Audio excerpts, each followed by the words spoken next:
Hello students, today we will discuss another topic of sequence of functions. तो बच्चे यहाँ पे हमारे पास क्या है, नया टॉपिक है term by term integration. Term by term integration क्या होती है? टर्म बाय टर्म इंटीग्रेशन में क्या होता है कि अगर सपोज करो मुझे सीक्वेंस गिवन है एफ एन एक्स, सीक्वेंस की मैंने nth टर्म की इंटीग्रेशन की, बाद में मैंने लिमिट लगाई, या फिर मैंने क्या किया, इसको मैं ऐसे भी लिख सकता हूँ. पहले मैंने सीक्वेंस की nth टर्म पे लिमिट लगाई, आउटपुट क्या आती है मुझे पता है, एफ ऑफ एक्स आती है. फिर उसकी मैंने इंटीग्रेशन कर दी, यानी कि यहाँ पे पहले इंटीग्रेशन करके फिर लिमिट लगाई है, यहाँ पे पहले लिमिट लगा के फिर इंटीग्रेशन की है. अगर दोनों बराबर आ जाएं तो हम उसको बोलते हैं term by term integration. Okay, अगर कोई सीक्वेंस यूनिफॉर्मली कन्वर्जेंट होगी, अगर कोई सीक्वेंस जैसे एफ एन एक्स है, अगर वो यूनिफॉर्मली कन्वर्जेंट होगी तो this implies term by term. तो टर्म बाय टर्म होगी ही होगी, टर्म बाय टर्म इंटीग्रेशन होगी ही होगी.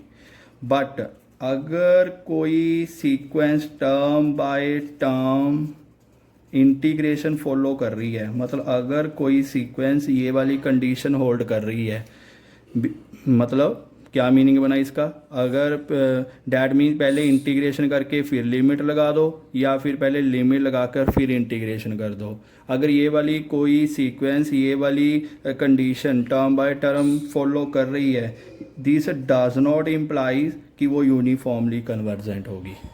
डैट मे और मे नॉट बी, वो यूनिफॉर्मली कन्वर्जेंट हो भी सकती है और नहीं भी हो सकती.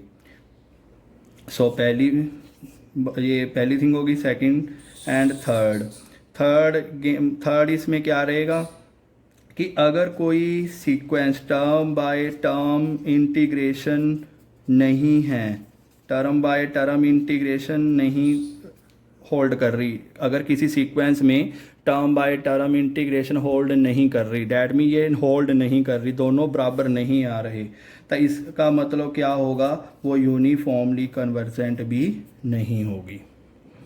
तो मैं रिपीट कर देता हूँ बच्चे, टर्म बाय टर्म इंटीग्रेशन क्या होती है कि लिमिट लगाने के बाद इंटीग्रेशन कर दो, या फिर पहले इंटीग्रेशन करके फिर लिमिट लगा दो, किस पे, nth term of the sequence पे. ठीक है, इसको अगर दोनों बराबर आ गए तो हम इसको बोलते हैं term by term integration is possible.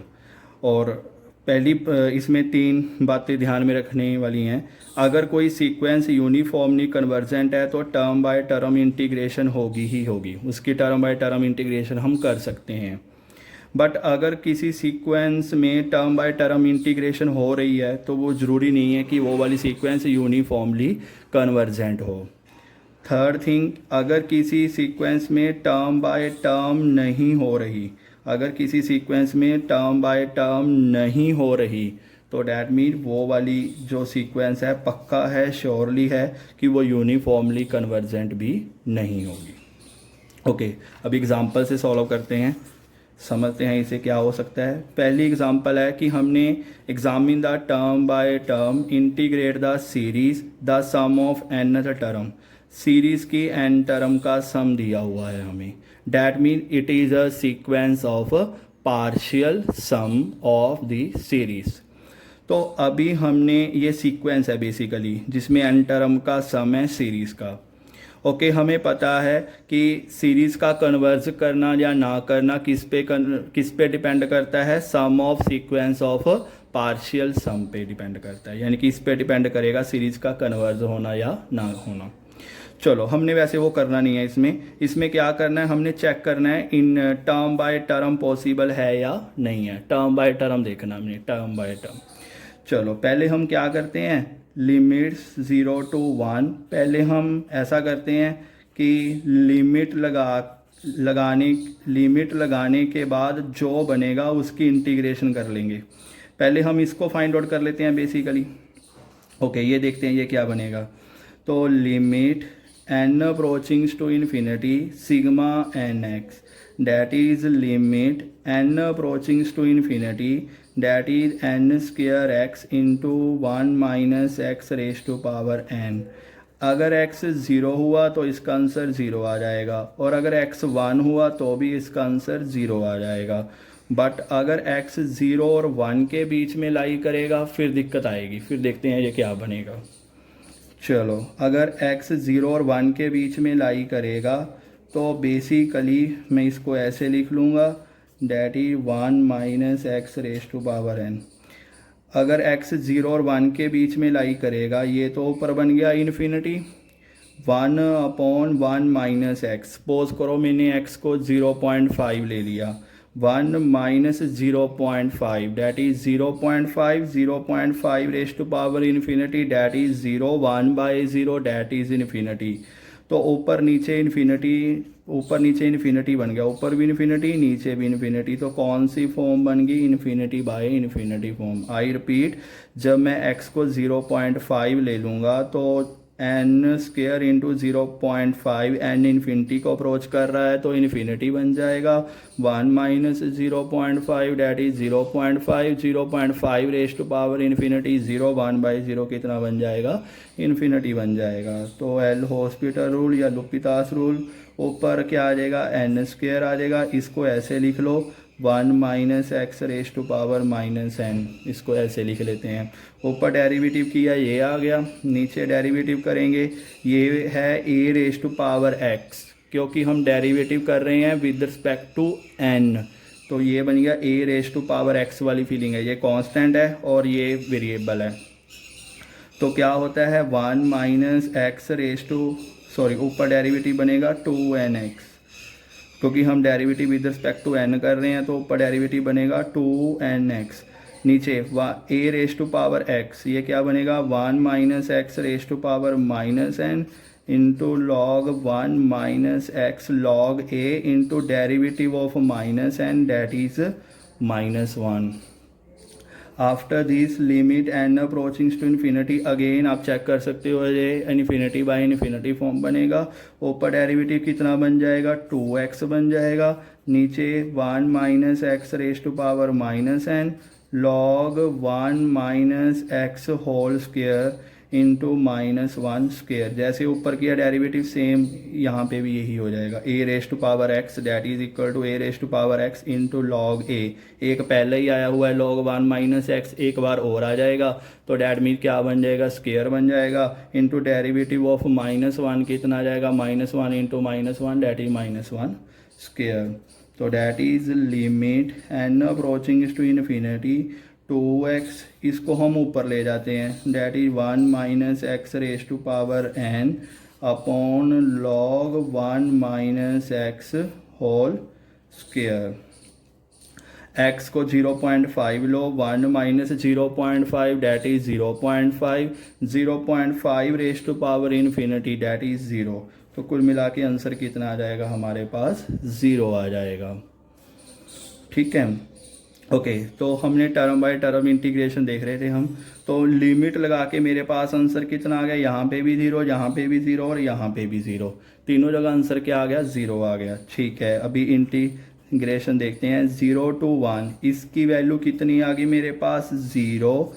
तो 0 की इंटीग्रेशन बेसिकली क्या होती है? Constant, upper limit minus lower limit, कितना आ जाएगा? c minus c that is 0।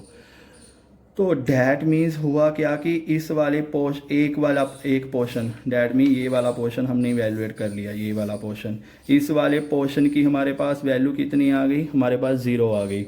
अभी हमने ये वाला इवेलुएट करना है। इसमें पहले क्या करना होगा? nth टर्म की इंटीग्रेशन करनी होगी, बाद में लिमिट अप्लाई करनी होगी। ये तो क्लियर हो गया होगा आपको। ओके, अभी हम इसमें क्या करने वाले हैं? हम सेकंड पार्ट मतलब या राइट हैंड साइड में, हम राइट हैंड साइड उसमें क्या करते हैं? हम limit n approaching to infinity 0 to 1 sigma nx, that mean पहले हम इंटीग्रेशन करेंगे, बाद में हम लिमिट लगाएंगे। सिग्मा nx किसके बराबर है हमारा? n square x into 1 minus x raise to power n, इसके बराबर है। तो बच्चे अभी इसकी इंटीग्रेशन करेंगे, that is integration by parts. n square तो बाहर ही निकाल दो।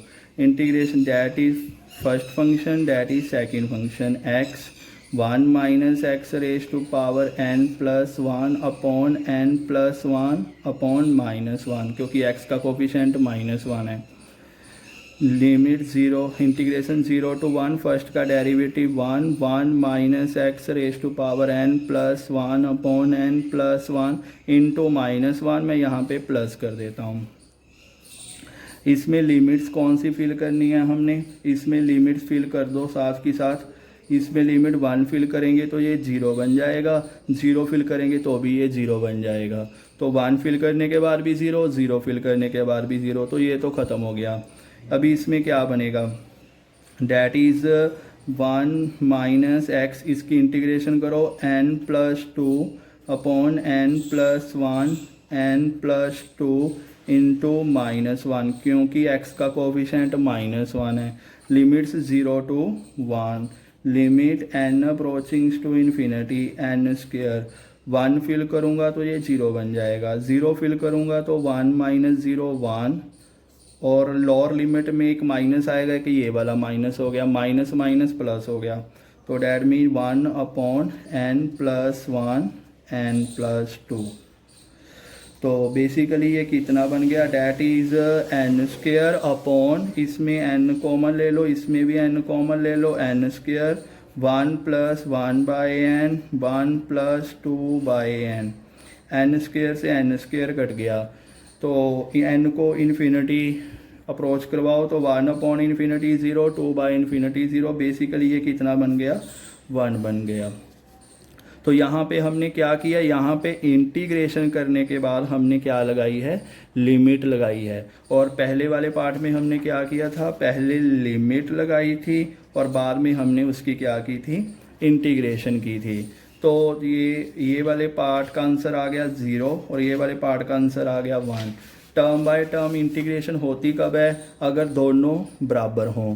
तो ये वाली जो सीक्वेंस है वो टर्म बाय टर्म इंटीग्रेशन वाले रूल को फॉलो नहीं करेगी। अगर टर्म बाय टर्म इंटीग्रेशन वाले रूल को फॉलो नहीं करेगी, इसका मतलब ये यूनिफॉर्मली कन्वर्जेंट भी नहीं होगी। और अगर यूनिफॉर्मली कन्वर्जेंट नहीं है तो डैट यूनिफॉर्मली कन्वर्जेंट कौन नहीं होगी, sigma n x uniformly convergent नहीं होगी।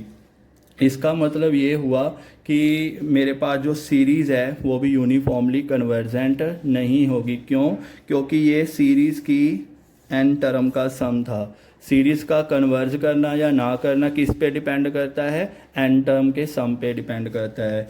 n टर्म वाली जो सीक्वेंस है वो कन्वर्ज नहीं करेगी तो अल्टीमेटली सीरीज़ भी कन्वर्ज नहीं करेगी। Thank you.